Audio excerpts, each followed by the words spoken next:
Hello, everyone. Something too serious today, really, I would say.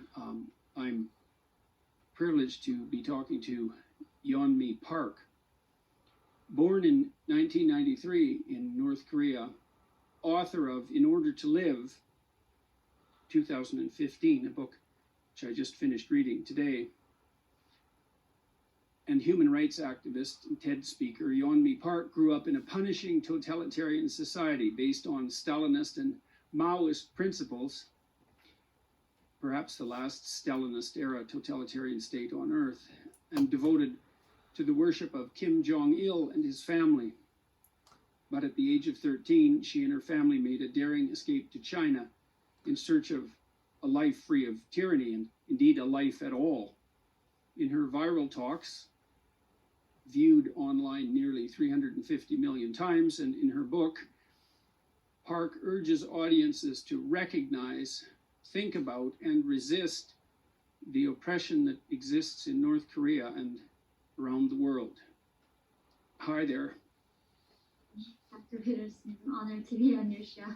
It's very nice to see you. I finished about the last third of this book this morning, and it makes for harrowing reading. There's no doubt about that. So you lived through some of the harshest times, I would say. You and your family likely lived through some of the harshest times in North Korea in the 90s after the Berlin Wall fell and the Russian communists stopped supporting North Korea's economy. Maybe we could start, I think, by just allowing you to tell your story. So you can start wherever you'd like. And thank you. Exactly as you mentioned, after Soviet Union collapsed, they were stopped helping North Korean regime. And North Korean regime is like run by central government economy. So they decide how much rice you can eat that day per person based on their class. So even though the biggest irony of North Korea is that it was founded the idea of equality, make everybody the same, the communism, and then they called it themselves as a socialist paradise. But they made it into North Koreans into three big categories of classes, and within three categories, they divided 50 subcategories of classes. So it became the most unequal society that you can imagine right now in our human history. I was born in the northern part of North Korea. So during this great famine that was man-made famine by Kim regime, that's where most of North Koreans died, in the northern part where I was born. And the people in Pyongyang, in the capital, they were still well fed. So the modern example that I found was actually the Hunger Games. There is a capital and they divide 13 different districts. They make everybody else outside the capital on verge of surviving.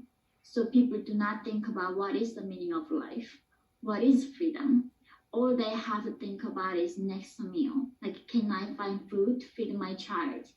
And in Pyongyang, they are really well fed and they have every intention to maintain the system and the regime. So that's where I was born in the 1993.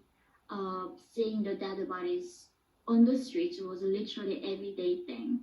I never knew that was like weird word.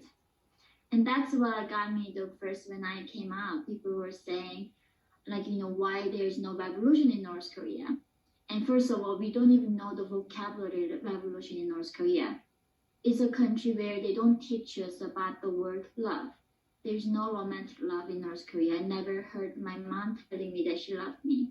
The only word that we know, love, is that written form of the word where we describe our feelings towards the dear leader, not about to another human. So there's no word for love, no word for human rights, dignity, and freedom. And that's why people in North Korea, they don't know they are oppressed. They don't know they are slaves. So even here right now in this 21st century, North Koreans do not even know the existence of internet. And we do not even have electricity. So in school in North Korea, they don't teach me that I'm an Asian. They teach me that I'm a Kim Il-sung race. And people literally get executed for watching foreign information. And that is a crime to be done in North Korea. So tell me a bit about what it was like when you were a kid in the 90s in Korea with regards to eating. So, North Koreans are on average 3 to 4 inch shorter than South Koreans because of the malnutrition. So this severe malnutrition affects even our brain development. North Korea's average life expectancy is like if somebody lives up to 60, we think they lived a really long life.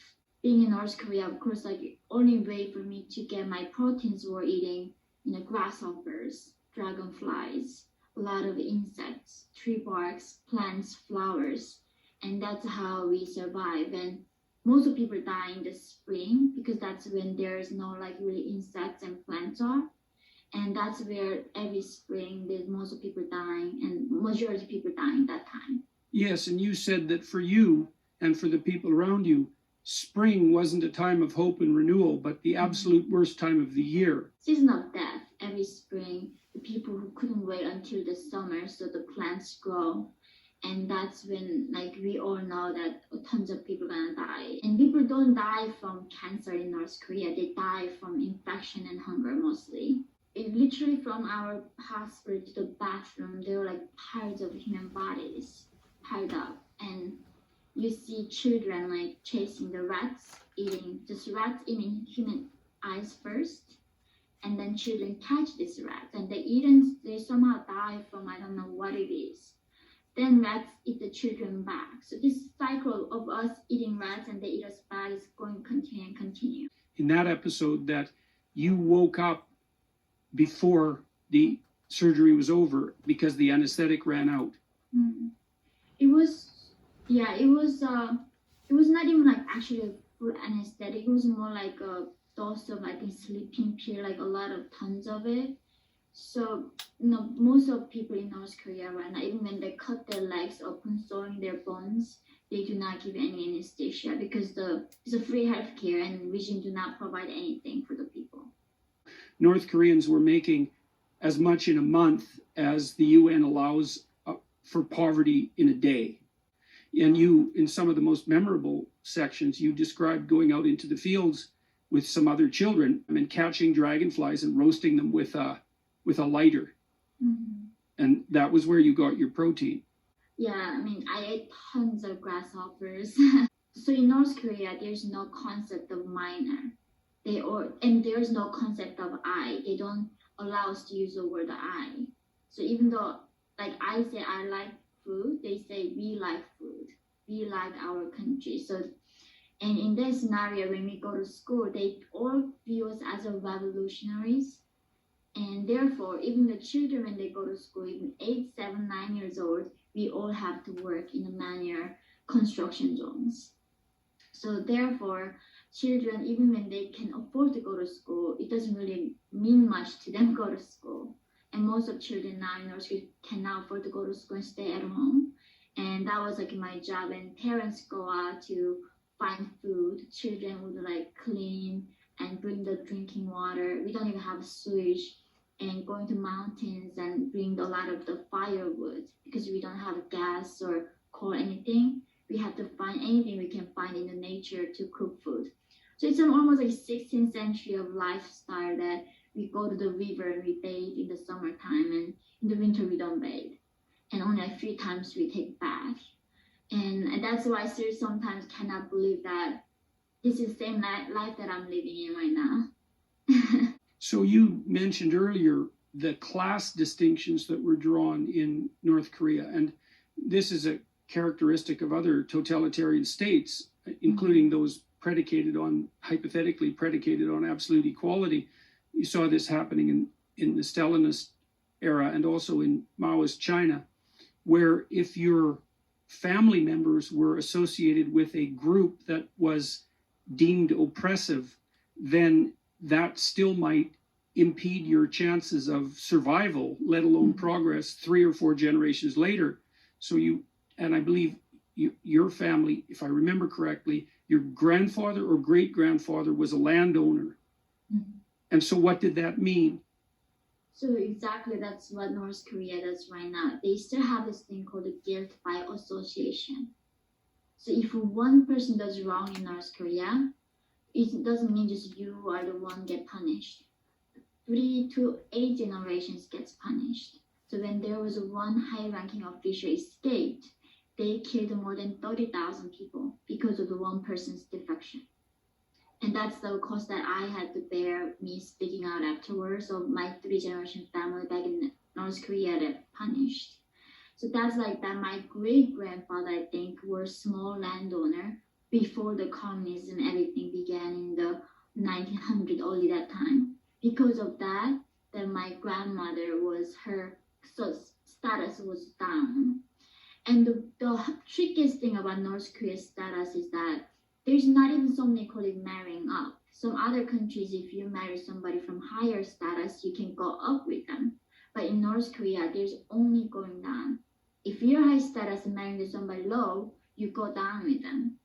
That's how they prevent mixing different classes. Right, and so that's one of the consequences of this idea of group guilt.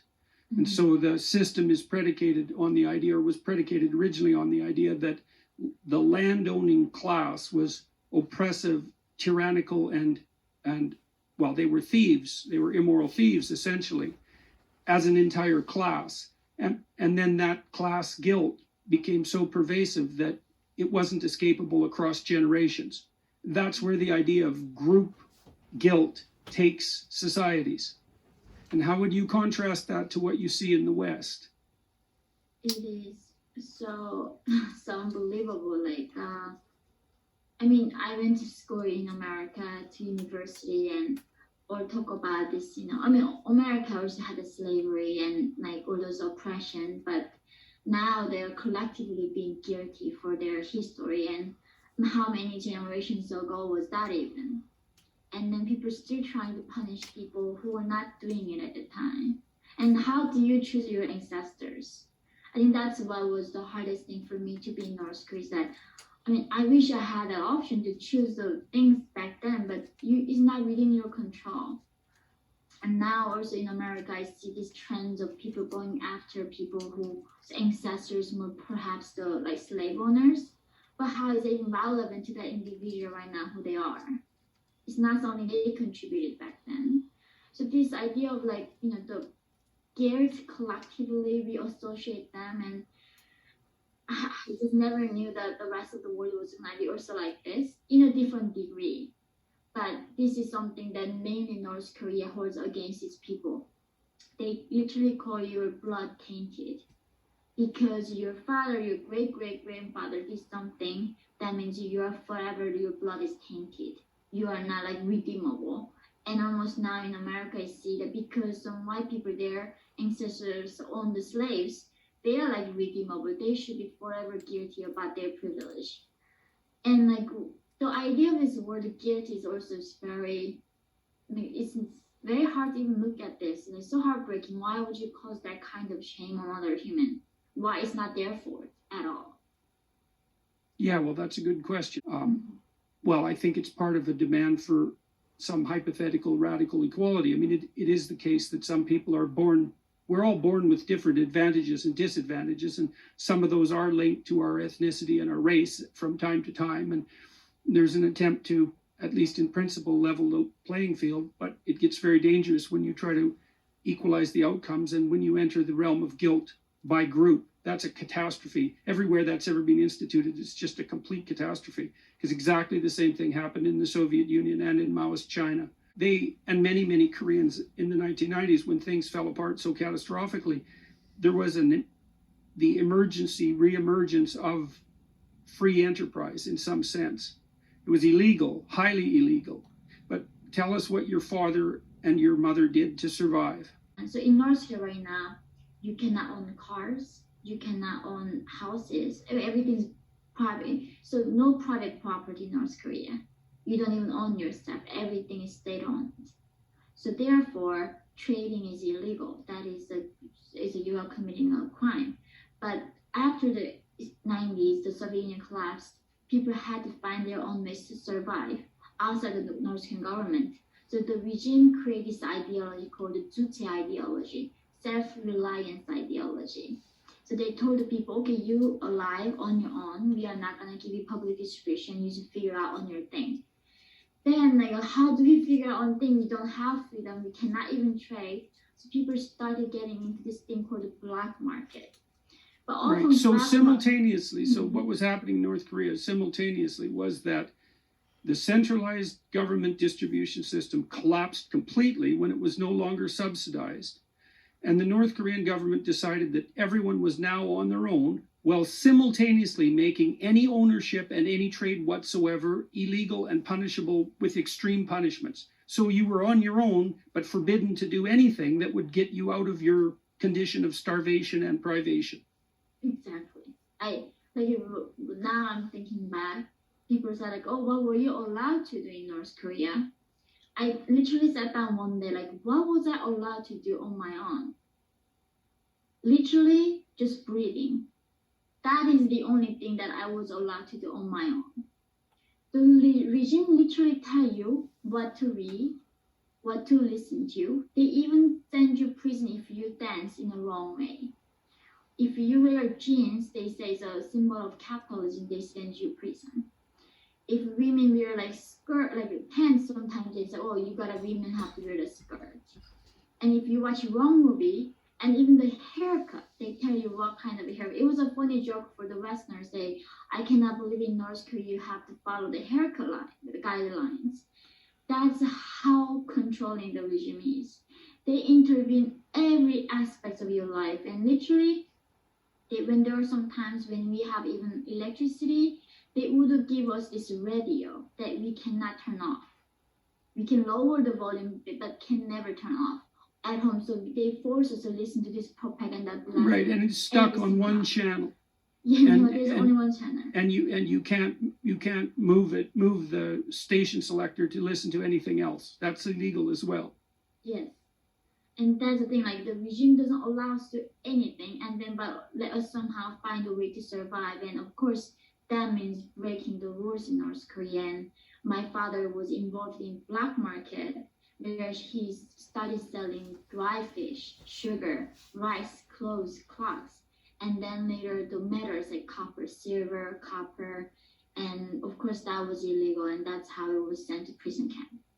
Right, and so he started to trade. Mm-hmm. And you mentioned in your book that the trading, as far as you were concerned, that the trading activity that emerged as a consequence of the black market gave North Koreans their first small taste of freedom. Mm-hmm. So what do you mean by that? Why did that strike you that way? Because trading is a very empowering act, because until then, North Koreans had to rely on everything from the regime. Like literally even the water, everything.